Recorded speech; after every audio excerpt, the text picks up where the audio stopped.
Hello and welcome back. This lesson is all about mixed conditionals. It comes from a request by 3 viewers, Przemek, Nihar from Odisha, India, and Olivia Ornelas. Before we start, if you want to request a lesson, just leave a comment. In your comment, tell me your name and I will mention you in the video. Alright, so in this lesson, I will teach you about mixed conditionals in both real and unreal situations. Unreal means imaginary. There are exercises in this lesson for you to understand and practice. Okay, first let's start with the most basic type of conditional, the real conditional. Take a look at this example. If it rains on Saturday, we'll cancel the picnic. So what do you understand by that? Well, you know that there's a picnic planned for Saturday, and if it rains, we cannot go on the picnic, so we'll cancel it. This is the most common type of conditional. On the condition side, we call it a condition clause. You have if plus the subject plus the verb in the present simple tense. So you have if and it rains, which is present simple. On the result side, in the result clause, you have subject plus will. So we'll cancel or we will cancel the picnic. This is called a real conditional. It's also called the first conditional, but the number is not important. What's important is that it talks about a real situation, a situation that is possible. So what about mixed conditionals? Well, the term mixed just means that a sentence is in a different form, not the usual form. So you could say, if it rains on Saturday, we'll have to cancel the picnic. So instead of will plus the main verb, here you have will have to. Or you could say, if it rains on Saturday, could you bring some umbrellas? Or maybe I just saw the weather forecast on the news and I say, how are we going to have a picnic if it rains on Saturday? These are all correct, and there are some examples of mixed real conditionals. Remember, we say that they're mixed because they're not in the common form. Okay, let's do a small exercise with this. Here are some sentences, but I've jumbled them up. Stop the video, try to put them in the right order, then play the video again and check.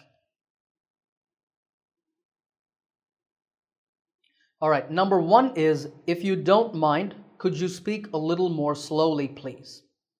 Number 2 is, if Rob wants to get into a top university, he needs to work harder. And number 3 is, when you leave the house, remember to lock the front door. In conditional sentences, it's always okay to put the if clause last. If you did that, no problem. Okay, notice in number 3, you have when instead of if. The difference is that if means something may happen or it may not happen. So if you leave the house would mean that you may or may not leave the house. But when expresses the idea that you are going to leave the house, I'm sure, and when you leave the house, remember to lock the front door. So you can see here that these are mixed conditionals. They all talk about real situations, but they're in different forms. Let's now move on and talk about unreal conditionals. What do I mean by unreal? Unreal refers to situations that are imaginary. Take these 2 sentences. If I win the lottery, I will quit my job. And if I won the lottery, I would quit my job. You will recognize the first sentence as a real conditional. So imagine that I have bought a lottery ticket and the results are coming out tomorrow. So I have my fingers crossed, I hope I win. And if I win, I'll go into my boss's office and say, I quit. So you have if and present simple in the condition and will in the result. But number 2 is different. It's an unreal or imaginary situation. You have if plus the past tense, I won the lottery in the condition, and would instead of will in the result. So it means I have no lottery ticket, but I'm dreaming. I'm saying I hate my job. If I won the lottery someday, I would quit. This type of sentence is called the second conditional. It talks about an imaginary situation in the future, like in this sentence, or in the present. For example, if I weren't so busy, I would take a vacation. So it means I cannot take a vacation because I am very busy. Notice that we use were in the second conditional. If the verb is be in the condition clause, we change it to were and not was. That's just a special grammar rule with the second conditional.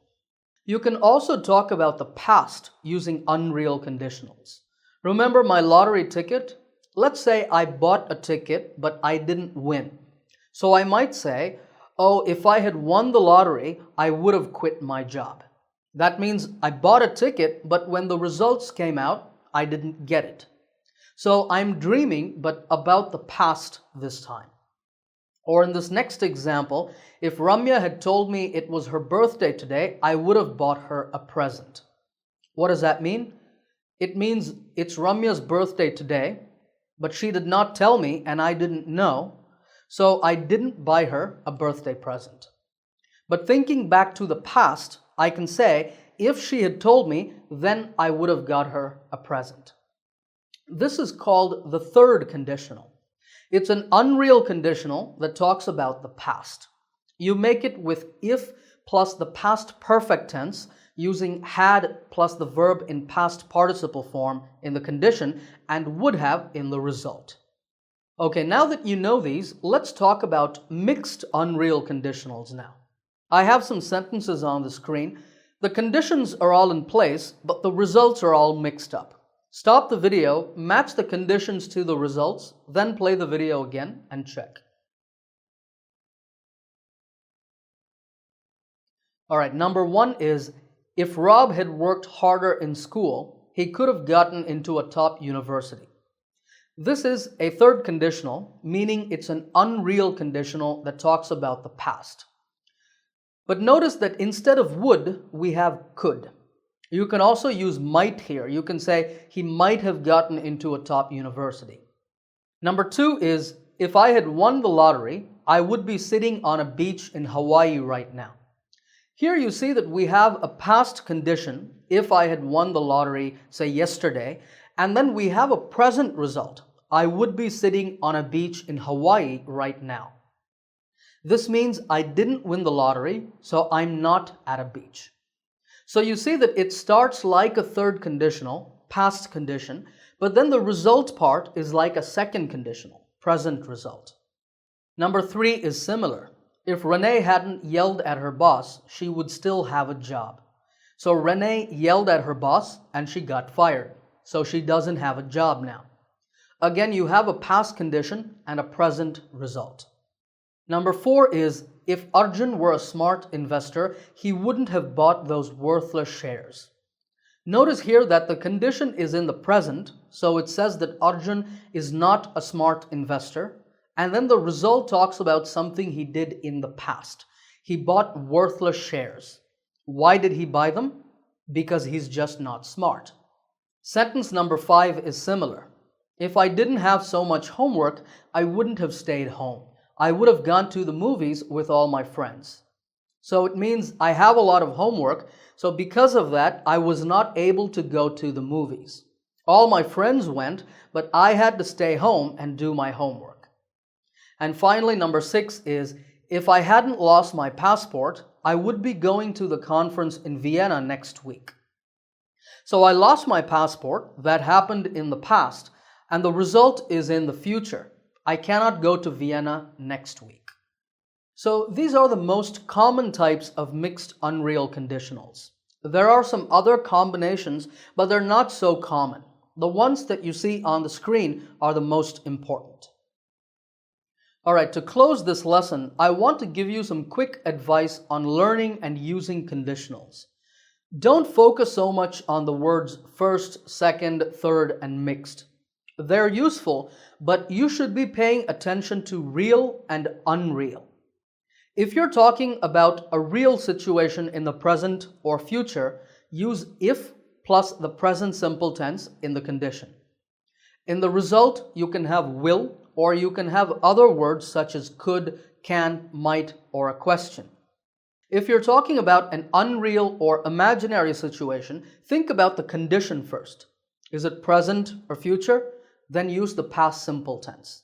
If the condition talks about something in the past, use the past perfect tense. Then think about the result. If the result is in the present or future, use would. If the result is in the past, use would have. Alright, that brings us to the end of this lesson. I hope you enjoyed it. I will see you in the next lesson soon.